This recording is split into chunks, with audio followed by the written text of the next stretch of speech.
You rupture through the shell with your snout. One push, a crack, then the membrane gives, and the darkness inside the egg becomes the darkness of the sand, and there is no difference yet between the two. Your lungs don't work the way they will. Your flippers are folded things, soft, pressing against the walls of a space that is already gone. The shell was the only safe place you will ever know, and you left it before you understood that. Your movement wakes the others. The egg beside yours shifts, then the one beside that. 80 bodies in the same chamber feel the same pressure and begin to push in the same direction, and the column of sand above you starts to rise. It takes hours. The nest heats as you climb, all of you generating the warmth that signals the surface, and the surface opens above you like a question. You do not ask it. You push through. At the rim of the nest, the air moves. A ghost crab, pale as the sand, stops 2 body lengths away. It doesn't move. You do not move. The mass of your siblings surges up around you, 80 small bodies breaking the surface at once, and the crab takes one at the outer edge. One sharp movement. Then it withdraws. The rest of you are already moving toward the water, pulled by the light on the horizon, without knowing what light is or what the horizon means. The sand is still warm under your flippers. The world did not pause when the crab took what it took. The large numbers are not kindness. They are the math of the situation. Days old, the ocean takes you before you know you've entered it. One wave and the sand is gone, and your flippers, which struggled against the beach, suddenly find something to grip. Your body knows what to do. The front flippers pull in long arcs, and your back flippers steer without instruction, and you are moving down, away from the surface brightness, into the column of water that goes darker as you descend, until the light above you is just a pale ceiling, and everything below is unknown. You surface to breathe. The breath is not a decision. Your body rises when it needs to, pulls air through the top of your snout, and goes back down. You do this for hours. You are learning nothing because the body already knows.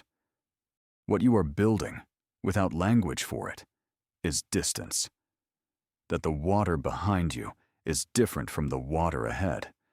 That currents have directions, and you feel them against your shell the way you once felt the walls of the egg, and that following the warmth is right. A shadow crosses the ceiling above you, large, moving with purpose. Your mother is gone. She returned to the water the night she laid you and has not seen you since. But 3 of your siblings are still within 20 body lengths, and when the shadow tilts and drives toward the surface, they scatter in 3 directions, and the thing above adjusts, tracks one, takes it, and is gone. You are already diving. The current carries you into a shelf of floating sargassum, a loose mat of weed, and you stop moving inside the tangle, and the sunlight filters green through the weed above you. Something in your body says, "Stay." So you stay. The open water holds things the weed holds back. The weed will not hold them forever, but it holds them now, and now is what you have. Months old, the open ocean, the sargassum ends. There is no ceremony to it. One morning, the weed thins, and then it is gone, and the water around you is blue in every direction without feature or floor. You are the size of a human palm now. Your shell has hardened into something that deflects instead of yields. Your flippers have grown long in proportion to your body, and they pull the water in full arcs. You can feel the difference between effort and speed, between currents that carry you and currents that push back. There are others here. Not your siblings. Those were scattered by a season of ocean. These are strangers. Juvenile fish, a turtle you don't recognize, a pair of triggerfish orbiting the same patch of open water for reasons you can't read. The ocean at this scale has no walls and no shelter, and your shell is the only solid thing within reach of your own body. You eat what the current delivers. Jellyfish, small crabs, whatever comes. You eat without preference because preference is for animals with options. A turtle 30 body lengths to your left goes still in the water. No struggle. A tiger shark, longer than anything you've measured yourself against, moves through the space where it was and keeps going. You were already diving before the shark appeared. A change in the pressure of the water, something through the skin of your shell before you saw it. And you go deep, where the water is cold and dark and presses against you from all sides. Your flippers slow. You wait. You rise slowly in stages, and the surface, when you break it, looks exactly as it did before. The ocean does not mark what it takes. You surface into the same blue, the same light, and the hunger comes back before anything else does. Several years old. You have a range now. You feel the magnetic field of the earth through receptors in your skull that register direction the way a plant registers sun, not as thought, but as pull, a constant orientation toward the known coordinates of warm feeding grounds. The open Pacific is not empty to you anymore. It has gradients, temperature gradients, current gradients, the faint chemical signatures of upwellings where prey collects.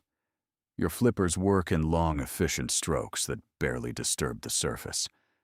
You can stay under for 4 hours before the need to breathe becomes something your body will no longer defer. The reef presents a reef shark at 20 body lengths. It is interested. It adjusts its angle, and before you choose a direction, your flippers pull you up and over the shelf edge and into open water where the reef shark does not follow. You know this, that open water is yours, and the reef is its territory, and the edge between them is the only negotiation required. You surface. You breathe. You continue. Something is shifting inside you. The hunger changes character. Still hunger, but pulling in a new direction. Not toward food, but toward something else. Something you have never moved toward before. And the coordinates your skull reads begin to resolve toward a specific coast, a specific magnetic signature. The one place on Earth your body recorded the night you crossed sand under starlight for the first time. The body has been carrying this instruction for years. The season that requires it is almost here. 25 years old, adult, returning. You come ashore in the dark. The waves carry you to the sand line, and your flippers, which have not touched solid ground since the night of your birth, find it again. You crawl above the tide line slowly, stopping, reading the air with your nostrils for anything that shouldn't be here. The beach is the same beach. Your body knows it the way a compass needle knows north, not through memory, but through something older. You dig with your back flippers, the long arcs that pull water through open ocean, now turning in tight rotations, scooping sand with a precision built into the musculature across 10,000 years of mothers doing the same thing on the same sand. The nest takes 2 hours. You lay 91 eggs into it and feel each one go. Then you fill the nest, and your flippers tamp the sand flat, and you turn for the water.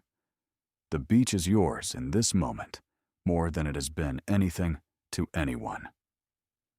You are the fulcrum of a chain that goes back before your grandmother's grandmother, and the eggs cooling in the sand behind you carry the same magnetic map that brought you here. In 2 months, they will feel the same pressure you felt, the walls giving way, the column rising, and they will push toward a surface they have never seen and do not need to imagine. You reach the waterline. Your flippers grip the first wave. Then, in the shallows, something wraps around the left front flipper. Not a current, not a predator. something that does not respond to your pull. Thin, flexible, stronger than it looks. You pull again. The thing tightens. 25 years old. The end you pull with your right flipper and your back flippers, and nothing moves in any direction the tether allows. The thing around your left flipper is a loop of plastic strapping, the kind that once bound a shipping pallet. And it does not yield, and it does not communicate, and it has no behavior to read or exploit or wait out. Your flipper, the one that crossed sand the night you were born and pulled you through decades of open ocean, is bent back at an angle the joint was not built for. You cannot dive. The surface is the only place you can be, and you are there, circling on 3 limbs, and the shore is 8 body lengths away. You breathe, you pull. You cannot generate the leverage that open water would give you. Your right flipper works without rest. Your back flippers work. Your body is doing everything it was built to do, and none of it changes the geometry of the strap. The morning light comes. You are still in the shallows. A pelican lands on the water nearby, dips its bill, lifts off. The waves move through you without carrying you anywhere. Your flipper's slow. The eggs in the sand behind you are 80 meters away. They do not know yet what they are. You survived the beach crossing, the open ocean, the reef, the years of open water in the wide Pacific, and you came back to the beach where you began and left something behind that carries your instructions forward. A loop of discarded plastic strapping caught your left flipper in the shallows, 25 years after the ghost crab on the night of your birth, and nothing you had ever learned applied to it. The beach remains. The sand holds 91 eggs at the temperature the season requires.